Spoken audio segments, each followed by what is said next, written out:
All right. Our next question is actually from two different listeners. They're tracking on the same thing. They have a question about Melchizedek. And Sean in West Virginia asks, could you explain what views and beliefs early Christians or earlier Jews had about Melchizedek? Who was he? What was the significance of his relationship with Abraham and his relationship with Christ? Is there an understanding or perspective that those early believers had that gets missed with us?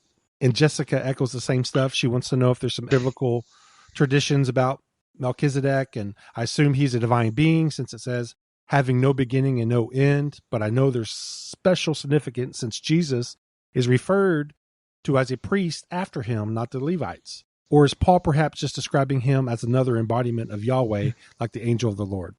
Let me just make one quick note here. The questioner sort of assumes that Paul wrote Hebrews. Paul, and he may have. Nobody knows who wrote Hebrews, but outside of Hebrews, you don't have Melchizedek referred to in the New Testament. All the references are in Hebrews 5, 6, and 7, most of them in 7.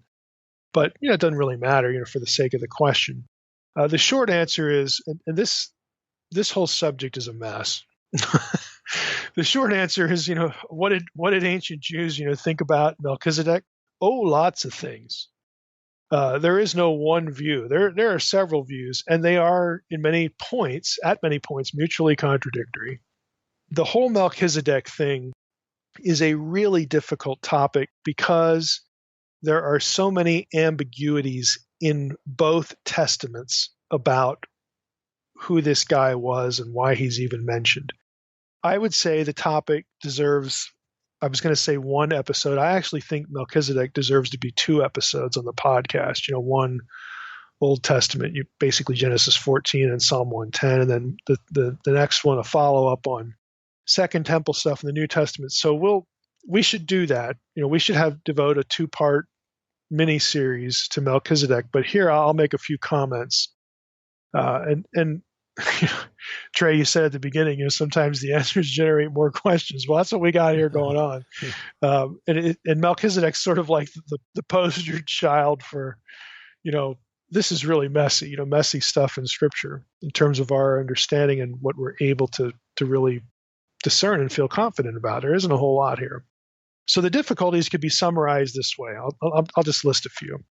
First, we have an Old Testament description, this is Genesis 14, which has several clear attachments to a Canaanite context. That is an extra biblical context, a non-Israelite context. So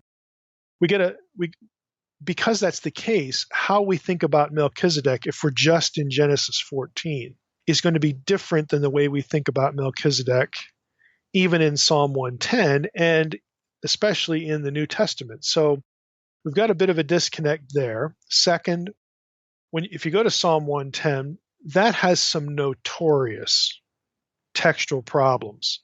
Psalm 110 is probably on a short list of passages that has the most text-critical problems in the Hebrew Bible. You got Psalm 68's got a few doozies. You got Psalm 22's got a few doozies. And you go to Psalm 110, again, it's going to be in the short list of passages that have some really gnarly things going on that matter for interpretation. Some of the key phrases associated with Melchizedek are where some of these problems are. Third, you've got several Melchizedek traditions in Second Temple Judaism, in intertestamental Judaism. And again, at points, they do not agree with each other. Fourth, you have Hebrews 7. There are things you read about in Hebrews 7 like this, without beginning or end kind of thing, that you just won't find in the Old Testament, and you won't even find them in other Second Temple Jewish texts. So how are we supposed to take this? Fifth, again, just sort of a general summation, you've got disagreements between all 4 of those preceding items I just listed. There is no consistent picture. And so that, again, has created kind of this maelstrom of what do we do with Melchizedek? Again, it's a really, really difficult, thorny issue. I'm going to give you some examples here. I don't want to just create a list and then not give you specifics. So a few examples. The name, let's just start with the name, Melchizedek. You think, well, surely that's simple. It means king of righteousness. Well, If you're paying attention to Hebrew morphology, in other words, the spelling of the name, it shouldn't mean that. The reason is if you've had Hebrew, you'll understand this. But so for those in the audience who've had, it breaks down to Melchizedek. Now you'd think you have a simple construct chain there. Noun one, noun two, X of Y, but you don't because of the E, the Y ending on the first noun, Melchizedek. By rule of Hebrew grammar, you are not supposed to have an attached suffix between two nouns in the construct state, but that's what you got here. So you can't really translate it King of righteousness. It would be better to say my king is righteous. It's kind of the same idea, but it's again, it's not really the same idea. King of righteousness, my king is righteous. Those are two related but kind of different concepts. So even the name is controversial. In fact, if you want to be really literal, you could translate it, and many scholars do, as my king is Tzedek. That's the second noun there that some would translate righteous or righteousness. My king is Tzedek. And you say, well, why would scholars do something goofy like that? Why not just go with my king is righteous? Yes, they can be grammar nerds and say we can't say king of righteousness, but let's just go with my king is righteous. What's this thing with my king is Tzedek? That's just odd. Well, there's actually a Canaanite deity named Tzedek. And since this is pre-Israelite, this is the era before Jerusalem, king of Salem, before Jerusalem became Israelite, before David's conquest of it. We're not in the land. We don't have the promised land thing yet. This is Abraham in Genesis 14.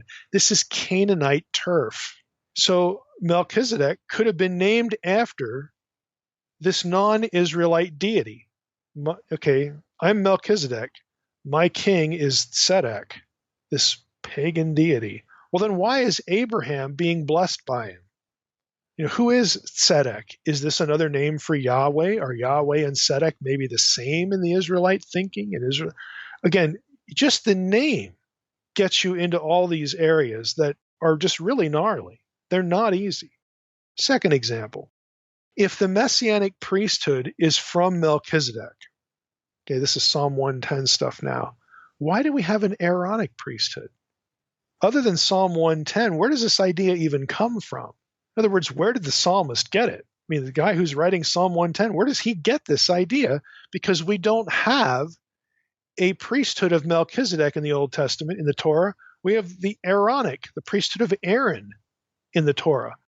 And a sub-issue is where's the link to the line, of Abraham in Genesis 14? I mean, you just get all sorts of these complications when it comes to this person. DDD, for example, Dictionary of Deities and Demons, says this about Psalm 110, at least some of the Psalm 110 material. It says, Melchizedek's priesthood is defined as, or the person in Psalm 110, this kingly figure, his priesthood is defined as in or after the manner of Melchizedek. The exact meaning of this phrase is hard to establish. It's a nice understatement from DDD. Continuing, it says, it may mean in the line of Melchizedek, in other words, inheriting the priesthood of Melchizedek.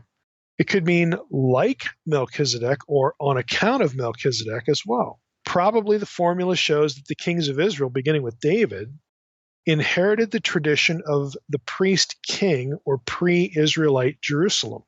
This connection between kingship and priesthood apparently did not last very long, since no king of Judah is called priest and allusions to priestly conduct are limited to David and Solomon. You get a few episodes like this, 2 Samuel 6:14, verse 18, 2 Samuel 24:17, 1 Kings 8:14, and 8:56. So you get a few references to David and Solomon doing priestly kinds of things, but you don't have that with anybody else. And if beginning with David, you have this inheritance of this other priestly line, why did it go away? Was there something wrong with it? Why, and again, back to why do we have an Aaronic priesthood? Why in Israelite history is there no tradition after Solomon? And even there's really not a tradition even for David and Solomon that they were viewed as king priests. Why is that? There just seems to be some disconnect going on here. Third example, Hebrews 7. Elements of that, as I mentioned, can't be found in Genesis 14 or Psalm 110 or even Second Temple Judaism. You get a portrayal of Melchizedek and Philo, you get Josephus talking about him, and you get a text that's especially interesting called 11Q Melchizedek. This is one of the Dead Sea Scrolls, a non-biblical scroll. That one is really interesting because in that text, 11Q Melchizedek, it's also called 11Q13 in the numbering system. Melchizedek is considered to be the God, Lord of the Council of Psalm 82. Now, again, anybody who knows the material we do in the podcast, Psalm 82, the Divine Council stuff, is going to know what Psalm 82 is about. Well, 11Q Melchizedek has Melchizedek as being the one who presides over the council. Now, that in and of itself is just kind of crazy, kind of bizarre. I'll read DDD again because it comments on this text too. In the Qumran text, Melchizedek is mentioned twice. Once in 1Q AP Genesis 22, that's the Genesis Apocryphon, which again is sort of a version of Genesis 14 events, and also in 11Q Melchizedek, which consists of 13 fragments. In that text, Melchizedek plays a central role. The many gaps, the lacunae in the text make a conclusive interpretation virtually impossible. The text has the form of an eschatological midrash, in other words, sort of an eschatological riff, on Psalm 82, in which the liberation prophesied in Isaiah 61 is described in terms of the restoration of property during the year of Jubilee in Leviticus 25, and the deliverer is Melchizedek, who is the Elohim of Psalm 82. So you got 11Q Melchizedek drawing stuff from Isaiah 61, which Jesus quotes, remember, when he's at the synagogue, this day this has been fulfilled, and, setting the captives free and all that stuff. 11Q Melchizedek quotes that passage, Leviticus 25, and Psalm 82, and puts Melchizedek right in the middle of that. So that raises the question, is Melchizedek, to some Jews, was he the Lord of the council? How does that jive with Genesis 14? Did the Jew who wrote 11Q Melchizedek, didn't he read Genesis 4? I mean, how do you get there? Again, on one hand, 11Q Melchizedek shows us Jews could think, though, in terms of a God king who was also a priest. Now, that sounds suspiciously like Jesus, doesn't it? But again, this is a secular, a non-biblical, it's not part of the Bible, text, but it's a text among the Dead Sea Scrolls that was interpreting certain passages in the Old Testament in ways that the New Testament interpreted certain Old Testament passages thinking about Jesus. Again, so 11Q Melchizedek has drawn a lot of attention, but you don't have a specific alignment between it and like Hebrews 7. You just don't. You have a few points of contact, maybe touch points, but they don't really sort of interact with each other. And obviously they can't because Hebrews 7 is written much later, but you get similar kinds of flavoring to it. I mean, I could go on and on. Let's one more last phrase here. This whole idea of without beginning or end. What do we do with that? Well, there are, in other Greek literature, the same words there, the vocabulary there. Those terms do get used of divine beings in other Greek texts. And so that creates, again, the question of, okay, is Melchizedek to be viewed as divine here, as a divine being, non-human, or at least more than human, that sort of thing? Is this a clue? And if it is, how is that consistent with Genesis 14 and Psalm 110? Maybe, again, this is just one proposal, we're just throwing stuff out here. Maybe Melchizedek and the Son of God, Jesus, maybe there's a type-antitype thing going on here. Maybe the point of Hebrews 7 isn't to do exegesis in Genesis 14 or in Psalm 110. Maybe all he's trying to do is strike analogies. And maybe he's thinking those two things, the Son of God, Jesus, and Melchizedek, are analogical because of Jewish traditions that we see in 11Q Melchizedek, where you have a divine, kingly, priestly sort of figure there. In other words, that whole set of ideas was part of at least, some Jewish thinking between the Testaments. And so maybe the writer of Hebrews, again, understood that or had been exposed to that and says, aha, I've got the real answer here. And the real answer is in an analogous relationship between Melchizedek and Jesus. And to really throw a wrench into this, some would say, well, he's not really doing the analogy between the Melchizedek of the Old Testament and Jesus. He's doing the analogy between Jesus and 11Q Melchizedek itself, which would really throw a curveball into things. So again, this is an extremely complicated subject that we'll return to this, and we'll do 2 episodes on it, because there's so much here that you can't really do it justice or really resolve anything in a Q&A. My mind is blown. This is why there's been more than one dissertation on Melchizedek. We're gonna hold you to that 2 episodes, because that'll be a 2 good episodes. It'll take 2. All right, looking forward to that.